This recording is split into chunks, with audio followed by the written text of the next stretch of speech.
Sadhguru, I'm kind of confused.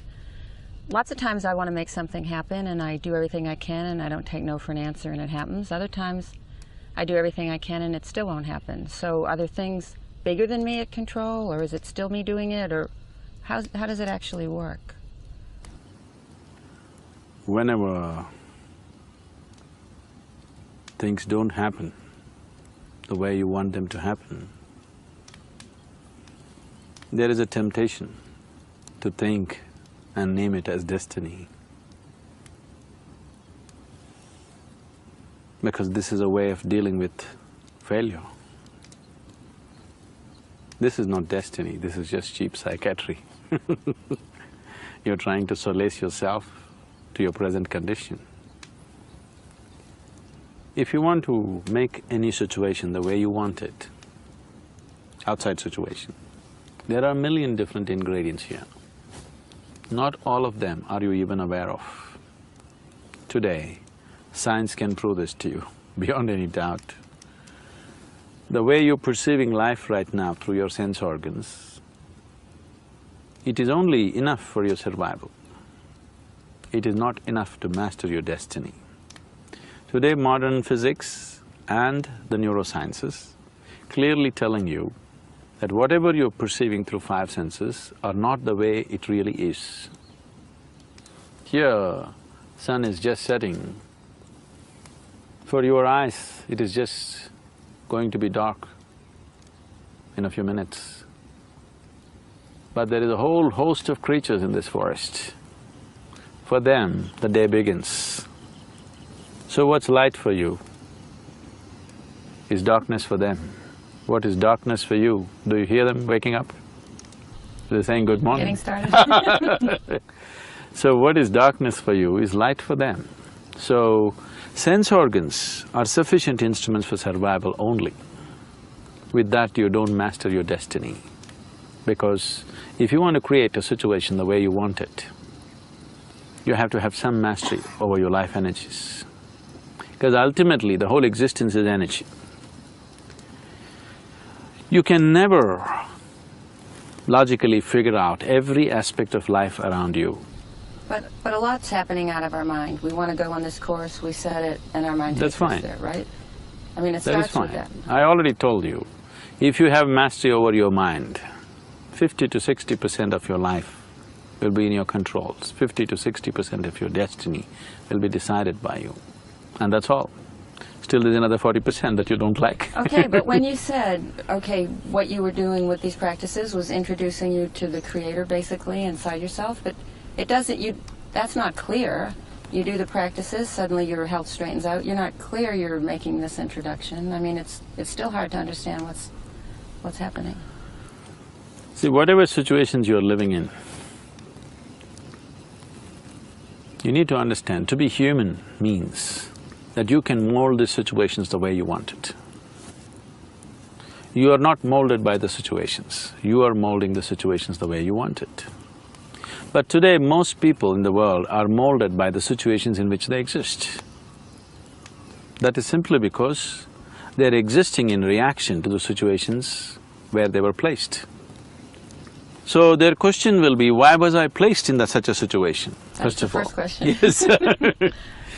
Is it my bad luck? Is it my destiny that I was born to such parents? Is it my destiny that I am born in such a country or this part of the world or that part of the world? Everything that you know as myself today is just an accumulation of impressions and physical body. What you accumulate can be yours, can never be you, isn't it? So what is you is yet to be introduced to you. It is yet to come into experience, it is in an unconscious state. You're only conscious of small parts of your accumulation. You're not even 100% conscious of what you have accumulated. So you are trying to live your life through your accumulations. You're trying to live your life through what you have gathered, not through who you are. Now, because of the type of accumulations you have developed certain tendencies, so naturally you move in certain directions. Today, science has proved to us, beyond any doubt, that the whole existence is same energy. the air and the water are actually same energy, yes? Yes. H and O are here. When they gather together in the right proportion, H2O, Right. this is it. Right. Very different, isn't it? Yes. Look at the water body, look at the air, very different. Here you can breathe, there you cannot breathe, you'll drown. So now water has certain tendencies. Right now, people believe and eulogize this usually, that the river's destiny is ocean. River's destiny is not ocean. River has no destiny. Because water, because it's H2O, because of a certain gathering, it has acquired a certain tendency.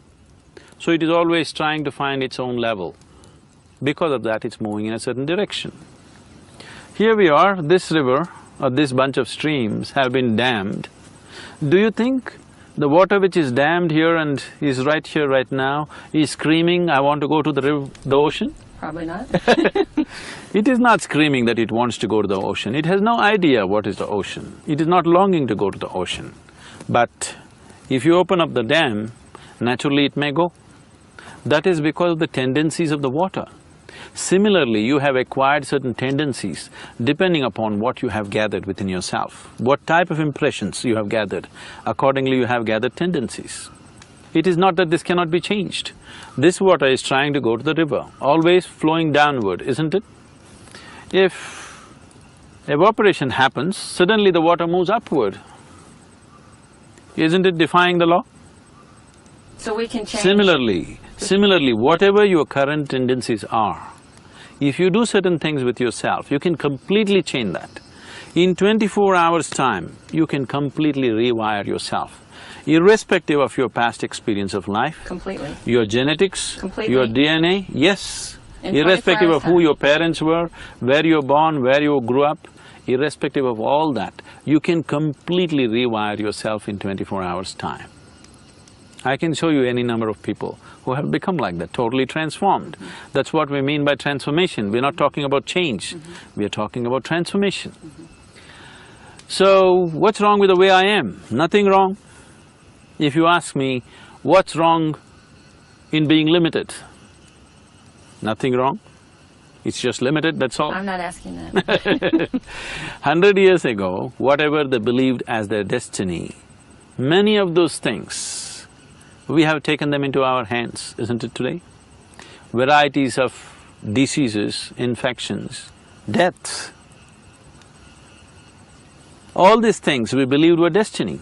If 1 million people died of Black Plague, we thought it's their destiny, it's God's will, isn't it? They even told you, your marriages were made in heaven. You don't believe that anymore, do you? Maybe once. So, so many things you believed because that's what they told you, but many things that you thought was really destiny, out of control, determined by God or somebody else up there, today all those things are in your hands because we have taken charge of a few things.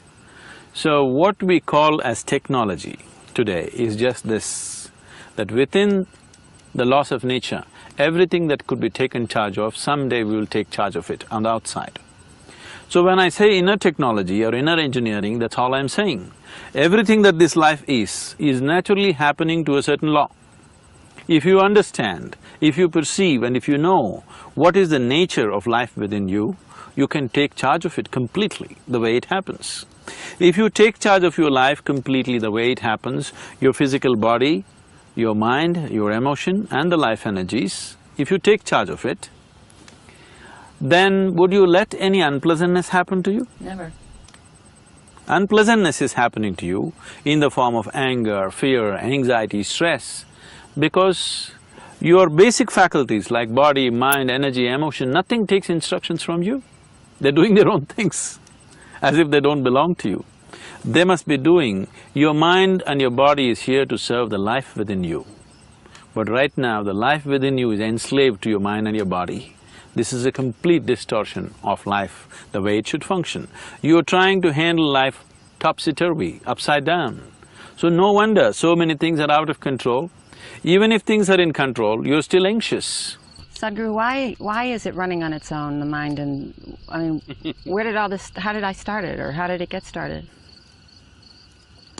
Every moment of your life, whether you're awake or asleep, moments of sleep and moments of wakefulness, everything that comes in contact with your five senses is recorded within you on many different levels. On the level of your mind, on the level of your body, on the level of your chemistry, on the level of your very energies, it is recorded. These are the backup systems so that you don't lose your software. This software is what traditionally people are referring to as karma. Karma means a certain accumulated mass of information which has now formed its own tendencies. Here in the East, in India, we refer to these tendencies as vasanas. What vasana means is, literally means smell. So what kind of garbage you have in your head, that's a kind of smell. Accordingly, things happen to you, that's the kind of life you attract towards yourself, that is the direction in which you go. So, this is accumulated impressions. So it is a software that you wrote for yourself unconsciously. Whatever you can do unconsciously, you can also do it consciously, isn't it? So if you start writing a conscious software for yourself, definitely you would write a software of blissfulness and of liberation, not of bondage and misery. You would not cause any kind of misery to yourself consciously. So, essentially the problem is just that you're unconscious of many aspects of life within yourself. You're trying to conduct your life without understanding how this human mechanism functions, what it is about. It is just like you got into your car, you don't know what these three pedals are. In America you have only two, yeah? Okay. You don't know what these two pedals are. Whenever you feel like it, you kick any one of them. You know what a jerky driver you will be? Terrible. Right now, isn't your well-being that jerky? Sort of. It is, isn't it? You went outside, someone told you, you're the most wonderful person on this planet. You were floating on cloud, what number? 9 at least. Only 9? In India we do it on the 11th one. So you came floating on that cloud, you came home and people at home told you who you really are, and it crashes. So your well-being is so fragile. Your sense of happiness, your peacefulness, everything is so fragile. People say, if you sit next to a still lake, you will become peaceful. The still lake doesn't know what is peace, I want you to know this. Peace, or there's too much talk about peace, is a concoction of disturbed minds. Too many disturbed minds, so they're making up this whole business of peace. You don't have to do anything to be peaceful. If you don't mess yourself, you are peaceful. How else to be? I don't know how else to be. You haven't got yourself all stressed out. So now, if the still lake is giving you peace, so all I have to do is take a pebble and throw it into the lake and you're finished. How fragile it is. Now you make yourself in such a way, if you sit here, if the lake doesn't know peace, the lake should become peaceful because of your presence, because these are all inanimate objects. But here, the very source of creation is becoming conscious. I'm not saying it is not there, it is there also, but in a different form. Here it is much more possible to access. Once you have access of that, your presence settles everything around you. What is around you doesn't settle you. Right now, if they want peace, they go to the top of the mountain, a lake or an ocean. No, wherever you go, that whole place should become peaceful. We have sayings like this in India, if one being gets enlightened, the whole world will experience peace. When God… there are poetic ways of expression. When certain yogis got enlightened and they walked through the forest, the trees bloomed out of season. So does it, one enlightened being affects the whole creation in a positive way? Definitely he does. Definitely he does. If you have a small percentage of them, the world would change dramatically. That's what we're trying to create. That's what we're working for, to create at least a small percentage of them. If you create a small percentage of beings who are totally in charge of the life process within themselves, their very reverberation that they create, they can bring peace to the world. At the same time, I am not talking about peace in terms of war and peace. Even if there is no war, there is no peace in human mind. It can create all kinds of chaos. Yes, there is a war being waged upon yourself, within yourself, isn't it? Regularly. If that is taken off, there is peace. If there is no violence in you, the possibility of violence on the planet is remote, isn't it? Definitely. We are always trying to fix the world. Our ideas of revolution is always about fixing the world.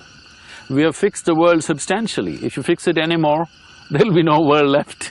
That far we have gone. However much you fix the world, still human beings are not happy because we have not done anything about fixing the interiority. There is no universal salvation without individual salvation. There is no universal transformation without individual transformation. If you, me and one more person are transformed, a small piece of the world is transformed. This is the only way it can happen. It cannot happen from somewhere else. It can only happen from within.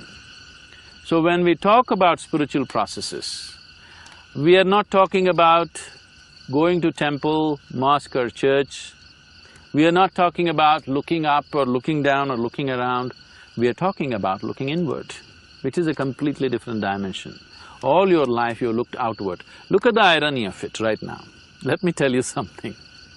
This moment you're sitting here, do you see me? Where am I? Right here. Where? Right here. Here. Not true. This light is falling upon me, reflecting, going through your lenses, inverted image in the retina, you know the whole story. So where am I right now? Right here. Yes. So you see me inside of yourself. Where do you hear me? Inside of yourself. Where are the mountains? Where are the mountains? Seeing them inside of yourself. Where is the lake? So that's like inside of yourself. This is like some So, hologram? have you seen anything outside of yourself? I guess not. You have not. Your whole perception has always been within yourself. But now the problem is, your sense organs are outward bound. So your sense organs never give you access to the internal, but your whole experience of life is internal. This is the struggle. This is the reason why people are not in charge of their lives. This is the reason why people think their lives are being run from somewhere else. But for me, for 30 years, I've known I wanted to go inward and I've had no luck. Nobody ever does it by luck. Well, even with effort, it didn't work. Let me tell you a joke. You know, our center in Michigan, if you go there in winter, one of the sport for people is ice fishing because the Great Lakes freeze and people go cut a hole in the ice and do fishing. So on a certain day, an old-timer went ice fishing in the peak winter time, just around Detroit. So he cut a small hole, sat down, put his line and sat down there with a crate of beer next to him because fishing is a patience game. So he waited the whole day. The beer cans got emptier and emptier, he got little dizzy, but no fish. Went morning 10 o'clock, already 4 in the evening, still not a single fish. But it doesn't matter, fishing is not about fishing.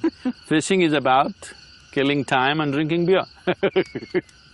But then at 4 in the evening, a boy from downtown area with a huge boombox on his shoulder, blaring rap music, came jiving like that and came, sat down close to the old man, somewhere little away, at a little distance from the old man, cut a hole, sat down for fishing.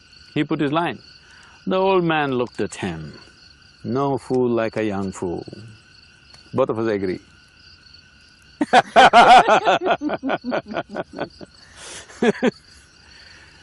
I have been sitting here the whole day quietly and I have not caught a single fish.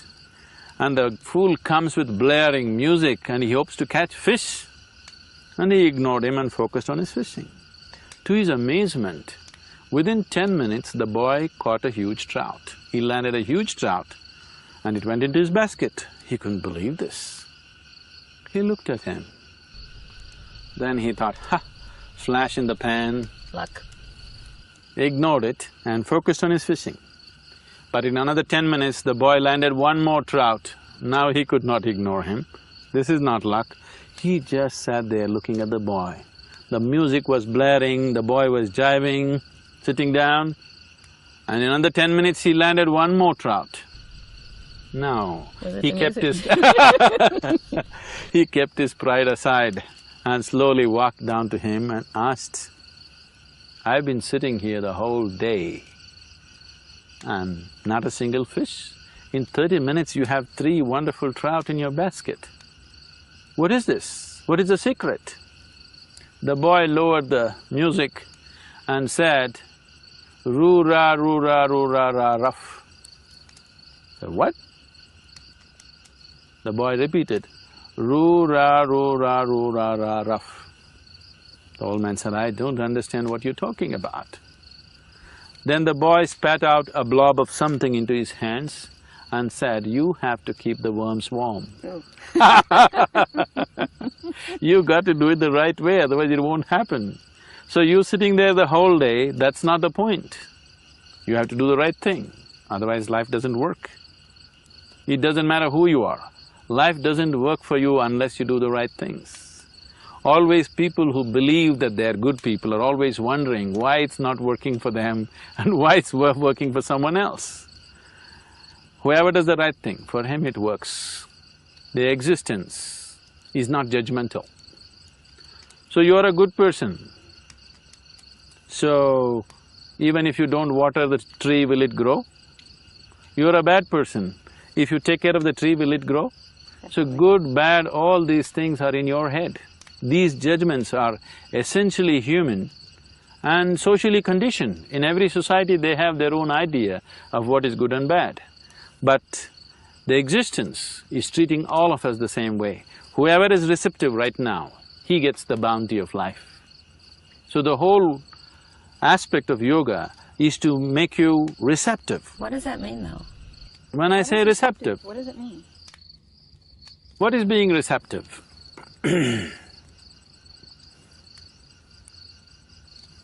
I don't know how many years ago you heard of Isaac Newton. He saw an apple falling down. And that's a great observation. I'm sure every village boy knew that apples fall only down. Anyway, he noticed it and the law of gravity was propounded.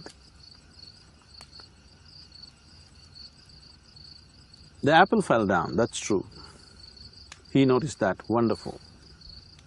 But he did not notice the whole big tree has grown up against the gravity. You never noticed that? True. Isn't it? True. The rain is falling down, Right. that's fine. Right. But how did the cloud get up there first? So, there is gravity and there is grace. You are only available to gravity as long as your experience of life is limited to the physicality of who you are. If your experience of life transcends the limitations of the physical, then you become available to grace. Suddenly you function like magic. Other people think you're magic, but you know, you're beginning to access and become available and become receptive to a different dimension of life. And for everybody it is wide open right now. Nobody is better equipped than another person. When it comes to outside realities, all of us are differently capable. What you can do, somebody else cannot do, what someone else can do, you cannot do, this is how it is. But when it comes to inner possibilities, all of us, every one of us, every human being is equally capable. You are not any less capable than a Buddha or a Jesus or anybody for that matter. Now you are looking at me in a certain awe because of the way I live. You are not less capable than me when it comes to inner realities. When it comes to the outside, we are differently capable. For sure you can't drive like me. For sure. But you could meditate like me, nothing to stop you. You can be joyful like me, you can be blissful like me, nothing to stop you. But outside physical capabilities are different, they're acquired. But inner capabilities, all of us have to the same extent. Unfortunately, never explored, never accessed.